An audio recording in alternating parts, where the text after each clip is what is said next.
Sup everybody, it's your boy Corey, aka GQ Saint, back for another reaction video. This is going to be basically MMA fight, well, MMA montage. It's been a while since they posted something, nearly over a year ago. In this video, I looked at those draw actually 2 months ago, titled, once again, Worst MMA Fights 4.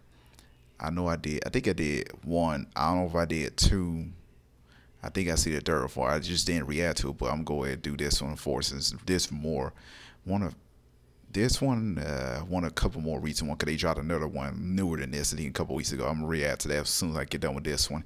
Anyway, no, I haven't posted the man. Hey, just being kind of took a break, vacation, Thanksgiving, all, spending time with family members. Just need to take a break for a while. Hey, we all need to rest, rejuvenate. Just saying. Anyway, I know I did an early reaction analysis to Batgirl or Spider-Gwen. I'm just going to do the fight tomorrow when it drops. I don't know, going to do the whole video straight to the fight. I'll let you know. Anyway, I'm talking too long. It's kind of a long video. Let's go on, get into it. You already know. Any special requests, drop a comment below. Let's get it. Mixed martial arts fights are meant to be exciting, dynamic, and some of the most entertaining events in the world. Oh, that's it. But it doesn't always turn out like that. I remember this fight. This is a list of some of the most boring, awful, and uneventful fights in history. These are some of the worst fights in MMA. Michael Page versus Paul Daly. Yeah, I didn't watch this fight. I missed it. One of the most hyped fights in 2019 was Michael Page versus Paul Daly. I'm telling you, Michael Page is getting knocked out. Both fighters were known for their spectacular knockouts. And it is all over.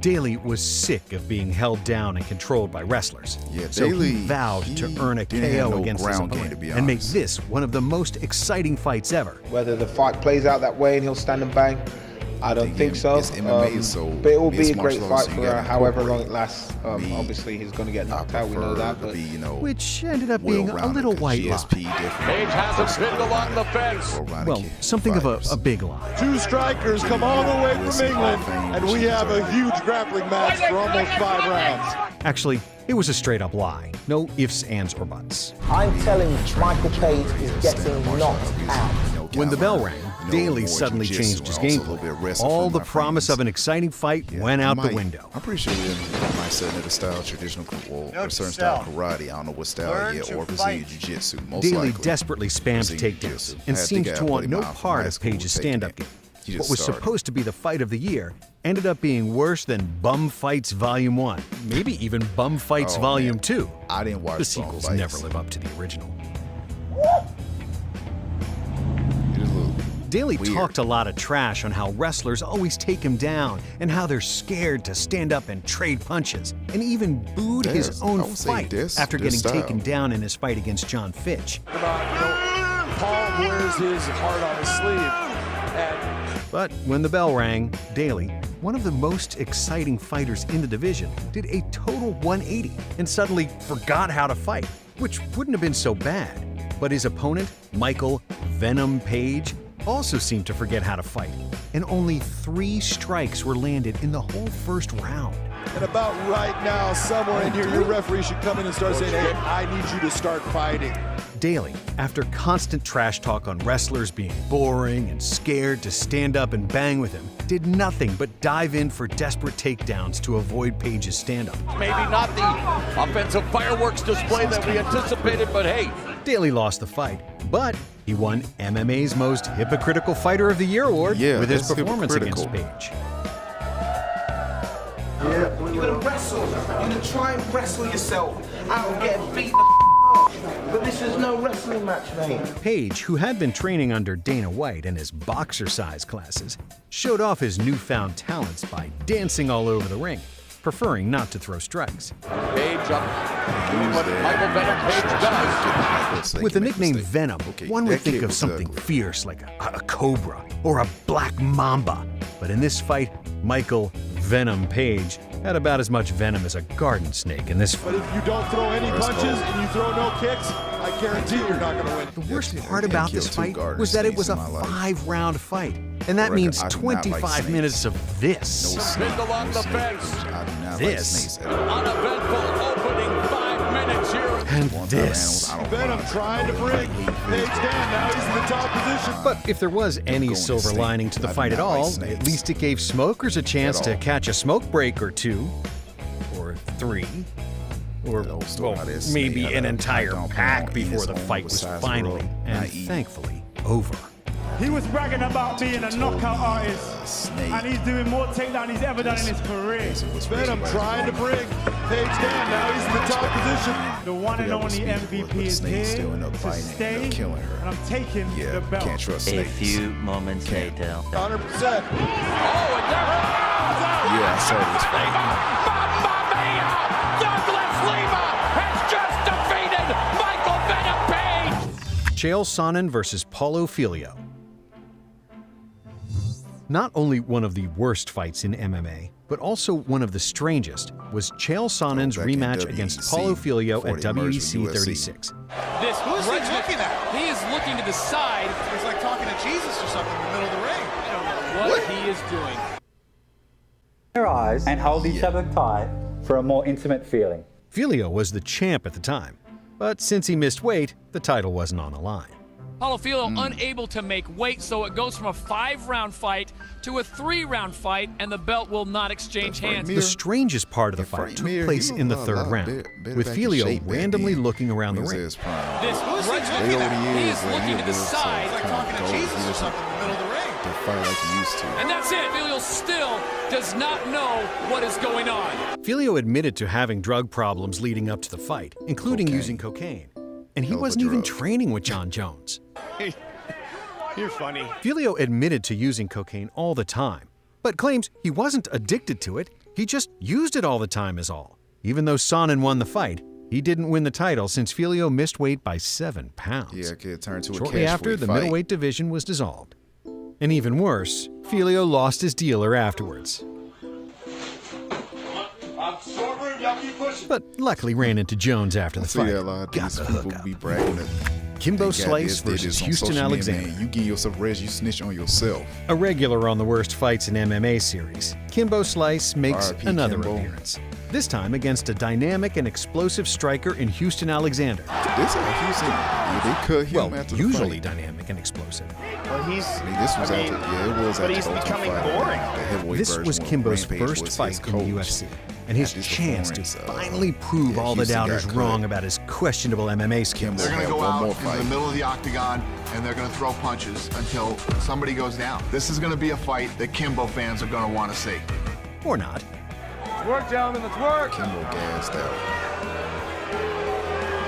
Good, gentlemen. Let's do this. Unfortunately, the fight didn't quite live up to the hype. Before this fight, Houston was known as one of the most explosive knockout artists in MMA, with several KOs to his name. Oh, he got dropped. You want to talk about some power? Even though he is usually exciting, even his corner urged him to stop stalling. You can't stall anymore. You gotta let it go, all right? But in this fight, Houston tried a different strategy to endlessly circle around his opponent. Interesting seeing Houston circle like this. This is a first. Do some feints or Interesting something to Houston catch him off Alexander guard. using his He just footwork standing. and circling. This is just getting weird now. This is like over a minute of just spinning around in a circle. I mean, he's just circling around him like a merry-go-round. During his patented merry-go-round tactic, Houston would throw leg kicks so weak, it looked almost as if he was trying to swat a mosquito off Kimbo's leg. Then shift to a different move. And Houston's throwing those kicks, they just don't have a lot of pep on them. Kimbo didn't do much to counter Houston's lackadaisical game plan of circling around his opponent like a human merry-go-round, and did nothing for the majority of the fight. Oh my goodness. You're making me yawn. Yeah, this is like an old video. It's making me yawn. I wasn't faking that. I really was yawning. That was a real yawn.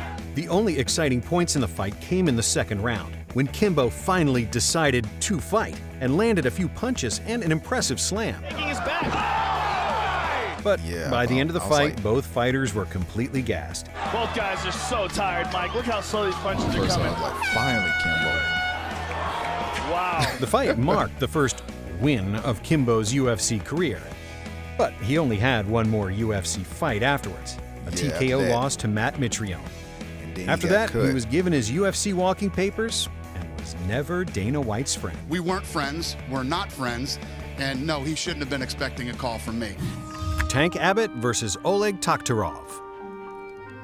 Any Tank Abbott fight has the potential to be one of the most exciting fights, or one of the most boring, solely depending on the length of the fight. Tank starts off with a bang, but always seems to run out of gas. At UFC 6, David Tank Abbott took on the Russian Bear. No, not that kind of bear. A Russian fighter named Oleg Taktarov, a martial arts title holder. A multiple world martial arts title holder from all over the world. As per usual with any Tank Abbott fight, Tank completely gassed himself out in the first 30 seconds using his patented, "if I don't knock the guy out in the first 30 seconds, I lose" discipline of fighting. Oh, man. Yeah, I know exactly what to do if I fight someone like that. Just keep your distance. Try to counter, avoid movements.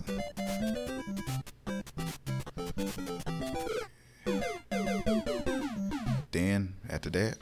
And exhaustion is clearly set in. Well, Tank didn't knock the guy out in the first 30 seconds, so he lost. But it only took 17 minutes of hugging, takedowns, laying on his opponent, and sitting on Oleg's face before he was finally submitted via choke.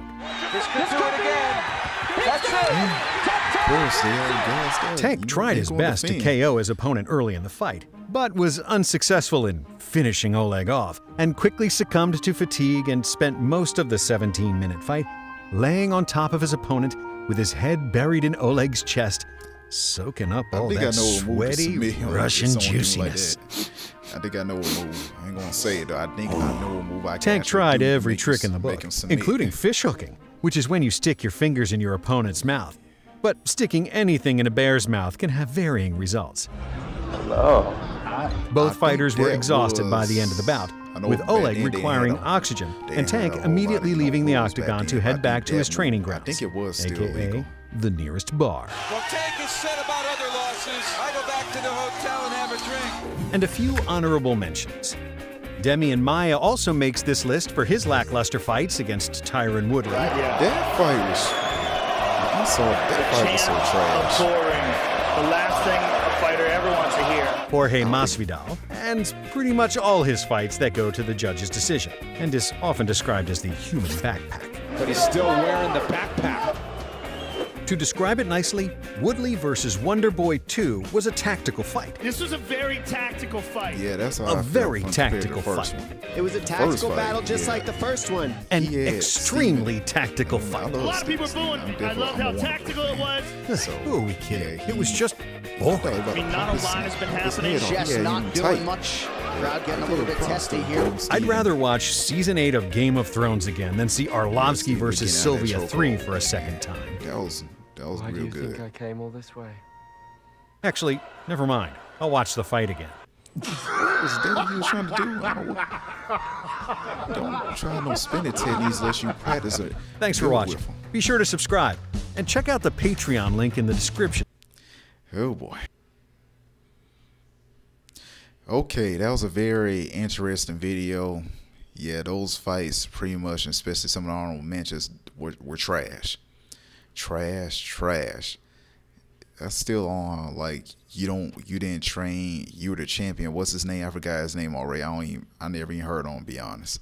Yeah, you getting ready for a fight. You do absolutely nothing at all. Just sit down, then it's time to fight. You don't do that.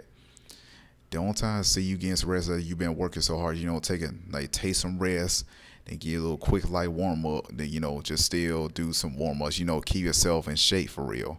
You don't just sit there and do nothing. That's ridiculous to me. Anyway, let me know what you gotta think of what fight they should have had this on. Anyway, what they should have put on this list, just drop a comment. Anyway, make sure you give a boy a like, comment, and subscribe. Have a nice day. Peace.